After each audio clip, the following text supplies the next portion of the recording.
Kapag nga pala kumakain kami ng bulalo, unahan nga pala kami dito sa may bone marrow. Oo, alam ko nakaka-high blood to pero napakasarap naman kasi talaga.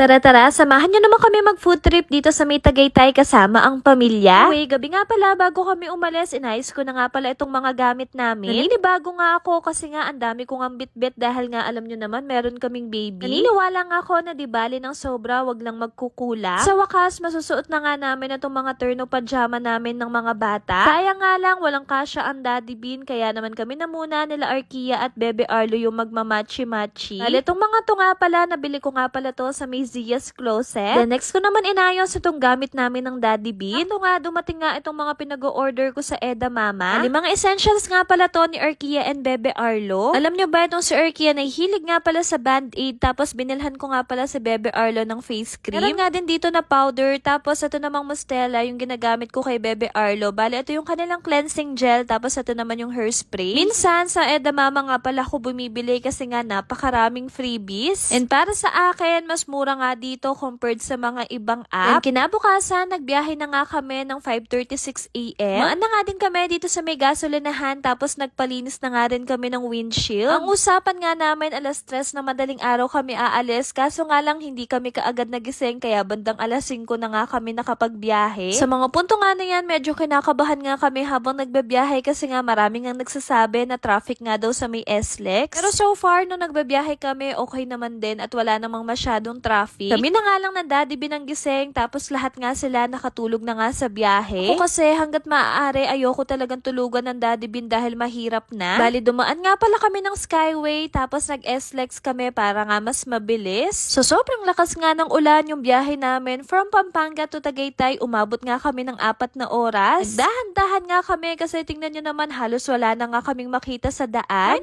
Finally, nakarating na nga kami dito sa may Tagaytay. 2 PM pa naman yung check-in time namin, kaya naman naisipan na muna namin mag-lunch. Dito nga pala kami kumain sa may Bulalo Capital. Paano ba naman kasi, bukod nga sa napakaganda ng view napakasarap nga ng pagkain dito. Kaya simula nung na-discover namin to, every time nga na pumupunta kami dito sa may Tagaytay, dito nga kami kumakain. And for reference nga pala, ito nga pala yung kanilang menu, pero meron din naman silang set meal. Habang naghihintay nga kami ng order, nagising nga ito sa Bebe Arlo, tapos hello muna kayo kay Mark and Ma. And dahil nga weekdays, napakabilis nga ng serving time nila ngayon. Bali, nag-order nga pala kami ng pinakbet, tapos meron kami ditong tawilis at tokwa. Syempre, ang hindi mawawalang bulalo. Saktong-sakto nga, maulan ngayon dito sa Tagaytay, at tingnan nyo naman tong si Ate Arkia nyo, sobrang daming ang nakain. Ano ba, kapag nag-uulam kami ng bulalo, unahan talaga kami dito sa may bone marrow. Gustong-gusto ko nga to, lalo na kapag mainit-init pa. At syempre, mas lalong masarap nga to kapag sinup-sup mo.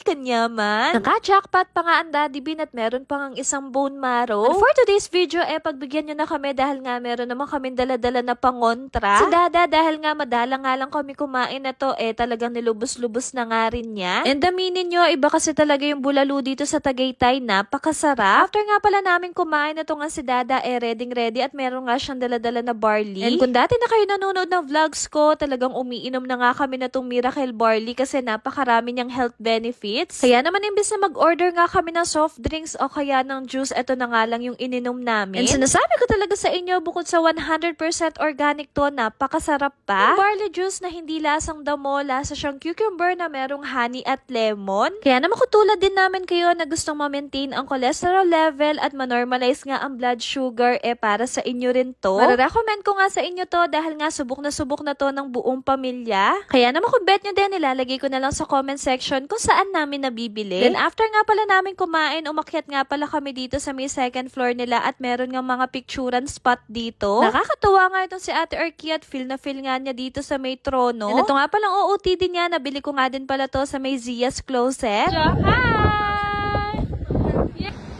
Wag po kayo tatalon! Hey! Wow! Ayan. Peace! Ulit! Joke mo. Turo-turo! With the pros!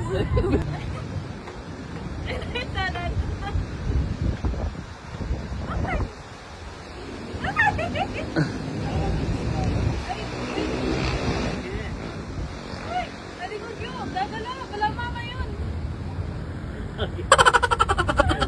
Oh, picture na na.